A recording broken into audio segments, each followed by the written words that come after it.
ધોરણ 7 આપણો વિષય છે ગણિત. એમાં આપણો આજનો લેક્ચર છે 5મો.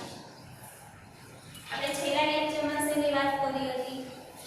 તો કે આપણે અપૂર્ણાંકોના ગુણાકાર અને ભાગાકાર વિશે છેલ્લા લેક્ચરમાં આપણે ચર્ચા કરી. આજે આપણે શેના વિશે ચર્ચા કરવાની છે? તો આજે આપણે દશાંશ અપૂર્ણાંકોના ગુણાકાર વિશે ચર્ચા કરવાની છે. ઘણા વિદ્યાર્થીઓને ગુણાકાર આવડે છે, દશાંશ એટલે કે શું થાય? તો કે પોઈન્ટ. જે આપણે પોઈન્ટ વાળા ગુણાકાર હોય છે એમાં ઘણા વિદ્યાર્થીઓ કન્ફ્યુઝ થઈ જાય છે. રકમ જોઈને જ ત્યારે એટલે કેવી રીતના દાખલો કરો એ ખ્યાલ આવતો નથી. પણ સાવ સરળ દાખલા છે, જે પ્રમાણે આપણે ગુણાકાર કરીએ છીએ એ જ પ્રમાણે કરવાના છે. તો ચાલો આપણે એક એક્ઝામ્પલ પહેલું છે એ જોઈએ.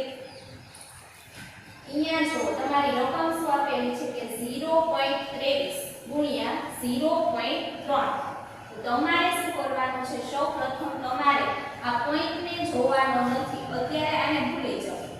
અત્યારે અહીંયા 0 કે પોઈન્ટ કોઈ નથી. સંખ્યા શું છે કે 23 ગુણ્યા 3. તો સૌપ્રથમ આપણે એનો ગુણાકાર કરી નાખીએ. 3 ને કેટલા થાય?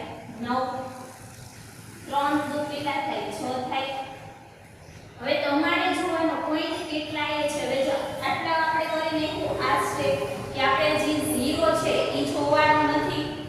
હવે તમારે આના પછીનું સ્ટેપ શું કરવાનું? કેટલા એ પોઈન્ટ છે એ જોવાનું. 1 2 અહીંયા 2 પોઈન્ટ છે અને નીચે કેટલા પોઈન્ટ છે? તો કે 1. એટલે કે કુલ 3 પોઈન્ટ આવે.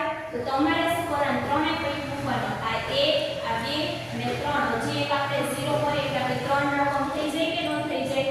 તો હું અહીંયા 3 પોઈન્ટ મૂકી દઈશ. એટલે તમારો આન્સર શું આવે? તો કે 0.069. જો વિદ્યાર્થી મિત્રો સાવ સરળ છે. સૌપ્રથમ તમારે શું કરવાનું કે પોઈન્ટ તમારે જોવાનો નથી. ખાલી 23 ગુણ્યા 3 નો આપણે જે ગુણાકાર કરીએ છીએ એ કરી નાખવાનો છે. એ તમને આવડે છે. પછી તમારે પોઈન્ટ ગણી લેવાના. 1 અને 2 પોઈન્ટ છે ને નીચેની રકમના પણ પોઈન્ટ ગણવા પડે. તો અહીંયા કેટલા પોઈન્ટ છે? 1 પોઈન્ટ છે. કુલ કેટલા પોઈન્ટ થયા? 3 પોઈન્ટ આવે. તો તમારે નીચે ગણવાનું. આ 1 અને આ 2. હવે આપણે હજી એક રકમ અહીં લખવી પડે તો આપણે 0 લખી શકીએ. એટલે આપણે અહીંયા 3 પોઈન્ટ મૂકી દીધો.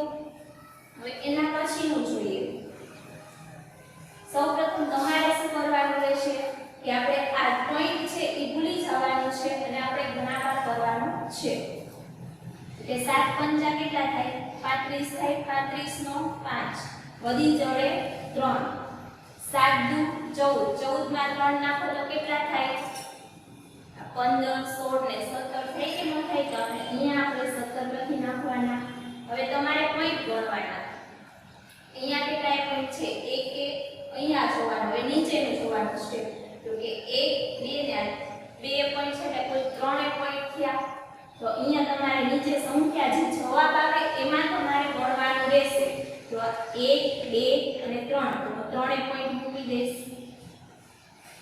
સાવ સરળ દાખલો છે. તમારે પહેલા શું કરવાનું છે? જે આપણે ગુણાકાર જે સાદા ગુણાકાર આપણે કરતા હોય એ પ્રમાણે જ કરવાના છે.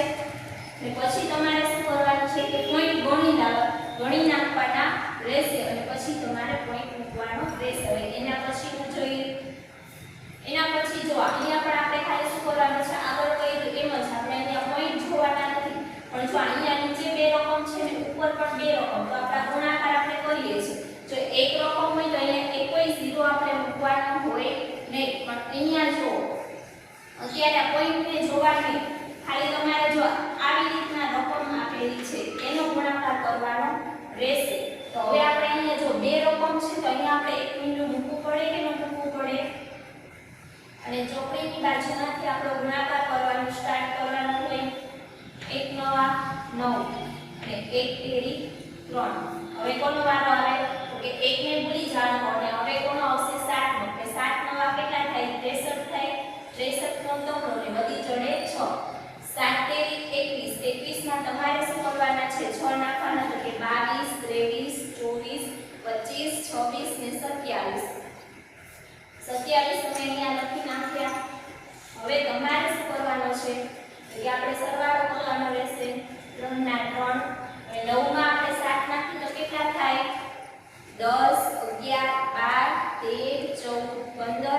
16 નો 6 વધી ચડે 1 3 ને 2 5 5 ને 1 6 હવે પોઈન્ટ તમારે ગણવાના રહેશે કેટલા એ પોઈન્ટ છે ઉપરનું પહેલા ગણવાનું તો કે એક પોઈન્ટ છે જો એક રકમ છે એની પછી પોઈન્ટ આવ્યો એટલે કે એક પોઈન્ટ નીચેનો ગણવાનો 1 2 તો કે 2 પોઈન્ટ એટલે કુલ 3 પોઈન્ટ છે તો તમારે નીચે જે આન્સર આવેલો છે એમાં ગણવાનો 1 2 3 તો 3 પોઈન્ટ મૂકી દીધો મેં તો વિદ્યાર્થી મિત્રો જોયું આપણે જે દશાંશ અપૂર્ણાંકના ગુણાકાર છે કેટલા સરળ છે આ પ્રમાણે જો તમે ઘરે પણ પ્રેક્ટિસ કરો તો આવા તમને ગુણાકાર આવડી જાય તમને વિડિયોના અંતમાં આજનો હોમવર્ક પણ મળી જશે મેં જેટલું બોર્ડ કર્યું છે એ તમારે ફેસબુકમાં કરવાનું રહેશે